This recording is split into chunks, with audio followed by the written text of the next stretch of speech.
In this video, I'll be talking about 3 ways that being a part of a group, social influences can have an effect on your task performance, how well you do a task. It's social facilitation, social impairment, and social loafing. So first, social facilitation. This is when performance is improved on easy tasks in the presence of others. So the presence of others improves your performance on easy tasks. For example, if you're at the gym and you're running on the treadmill, running might be hard, but the actual act itself is not really cognitively difficult. Easy task. If you look over and see the person next to you, you might up your game a little bit, run a little harder, run a little longer, because there's people around you. You don't want to be seen as the first person to get off the treadmill. That's social facilitation. So if you think you're being watched, you're going to try to do a little better at it.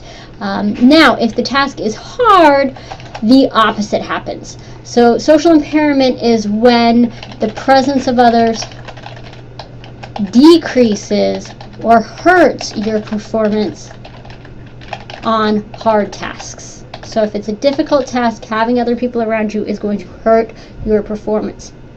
So for example, if you were a kid taking piano lessons and you didn't practice a lot, so you weren't that awesome and a piece was sort of difficult, if you were at home totally by yourself practicing, you might have done okay. But if you got on stage at, say, a recital in front of 500 people, all of that stress from all those people around you is going to make you bomb. You're going to screw up the piece.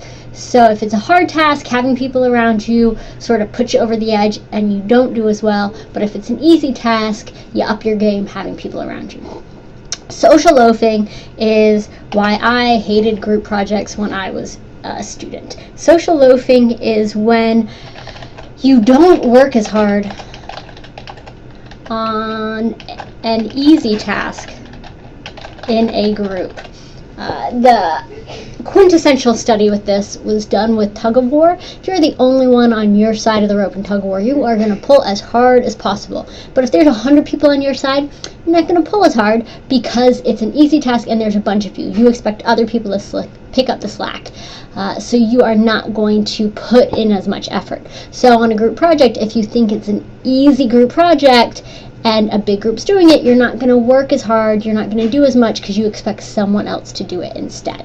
So these are the 3 ways that task performance is affected by groups. It improves easy tasks as long as you're not working in a group, but it decreases your performance on hard tasks.